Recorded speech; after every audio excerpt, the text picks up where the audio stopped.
The atmosphere in Monza is always unique. For Ferrari, the Italian Grand Prix is not just another stop on the calendar. It is the stage where passion, pressure, and expectations collide in the most intense way possible. This year, the team arrived with the weight of history on its shoulders, but also with a renewed sense of hope. The reason was not a brand new power unit, as many speculated, but rather a carefully prepared package of aerodynamic upgrades designed to suit the Temple of Speed. Still, the rhetoric surrounding Maranello was clear. Ferrari wanted to look strong at home, and for Gabriel Bortoleto, their young talent, this was the perfect setting to showcase his potential. Ferrari knows that Monza is not a track where gimmicks work. The long straights and hard braking zones expose weaknesses in drag, efficiency, and balance. Every year, teams tailor their cars to this unique circuit, but for Ferrari, the stakes are higher. The Tifosi want nothing less than excellence. Arriving in Italy with a car that lacks pace is almost unforgivable, which is why the development direction for the SF25 was so crucial. Over the past months, Ferrari engineers have been working tirelessly on an upgrade kit that would allow their machine to breathe better in high-speed conditions. The package included a new engine cover, a reworked floor, a revised diffuser, and a sharper nose. At first glance, these may look like minor tweaks, but in Formula One, small changes can transform an entire car's behavior. Aerodynamics dictate not only how the car slices through the air, but also how it generates downforce in corners and stability under braking. Ferrari had struggled at certain circuits where balance shifts created understeer or oversteer unpredictably, costing them precious tenths of a second per lap. In Monza, however, the target was clear: reduce drag, maintain straight-line speed, and ensure stability into corners like the Variante Rettifilo and Parabolica. One of the most symbolic updates was the re-profiled nose. Ferrari opted for a thinner, more tapered design that directed airflow more efficiently under the chassis. This worked in harmony with the new floor, which managed vortices to stabilize the rear end. The diffuser was reshaped to maximize efficiency without adding resistance, something vital for top speed.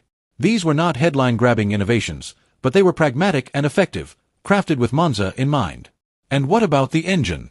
Rumors circulated about Ferrari preparing a special home power unit. But the truth was simpler. No new combustion engine was introduced. The team continued to rely on the Ferrari 066/15, their 1.6-liter V6 turbo hybrid, the same one they had used throughout the season. However, Ferrari optimized its deployment strategies, focusing on energy recovery systems and improved cooling to ensure maximum reliability and performance on the long straights. The focus was not on raw new power, but on efficiency, extracting every ounce of performance without risking penalties or reliability issues. This approach shows how Ferrari has matured. In the past, the team might have gambled on an untested engine element to create a spectacle at home. Today, they prioritize balance. They know that one strong race in Monza is not enough. Consistency across the season is what brings championships. Yet, the symbolism of performing well in Italy remains enormous, both for the fans and for the drivers.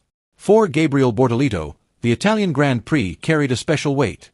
A young Brazilian driving for Ferrari in Monza represents a continuation of the bond between Maranello and South America that dates back to legends like Rubens Barrichello and Felipe Massa. Bortoleto had shown flashes of brilliance earlier in the season, but Monza was an opportunity to cement himself as a driver capable of thriving under pressure. The Tifosi, always passionate, looked to him not only as a Ferrari driver but as a potential hero in the making. The impact of the upgrades was noticeable from the first practice sessions. Ferrari seemed more stable in long runs, with both cars showing competitive pace in the speed traps. Sector 1, dominated by straight-line velocity, highlighted the efficiency gains. The car was no longer suffering from the excess drag that had plagued it at circuits like Spa. Instead, the SF25 looked planted, confident, and agile through Ascari. For the Tifosi, every lap was a signal that Ferrari had done its homework. Still, challenges remained. Rivals like Red Bull and McLaren had not stood still. Their cars continued to set formidable benchmarks, and in Formula One, margins are razor-thin. Ferrari's upgrades gave them the tools to fight, but execution would determine the outcome. Strategy, tire management, and qualifying performance all loomed as crucial factors. Qualifying in Monza is always a spectacle. With slipstreams playing a critical role, timing the perfect lap is an art form. Ferrari's trimmed-out rear wing allowed them to compete on equal terms in top speed, but the team also needed to avoid traffic and chaos during runs. For Bortoleto, this was an especially important test of composure. He needed to deliver under the pressure of thousands of fans waving red flags and chanting his name. His ability to keep calm, block out the noise, and focus on precision would define his weekend. The emotional side of Ferrari in Monza cannot be understated. This is not just about racing, it is about identity, heritage, and pride. The Tifosi transformed the grandstands into seas of scarlet, chanting with a fervor that no other team in the world experiences. Every small gain on the stopwatch is greeted with roars. Every mistake feels like a collective wound. Ferrari's engineers, mechanics, and leadership know this. That is why the decision to bring a targeted upgrade package, even if not revolutionary, carried such weight. It was a statement to their fans. We are still fighting, we still care, and we are building something you can believe in. In post-session debriefs, Ferrari's leadership emphasized the balance between short-term results and long-term development. They acknowledged that the SF25 was still not the fastest car on the grid, but in Monza, it had been tuned to show its best qualities. The focus on efficiency rather than raw power reflected a team learning from past mistakes. Instead of chasing glory through risky gambles, Ferrari had chosen to maximize their existing platform. The Tifosi may have arrived hoping for a miracle, for a dominant Ferrari victory reminiscent of the Schumacher era. But what they received was perhaps even more important, a sign of stability, progress, and direction.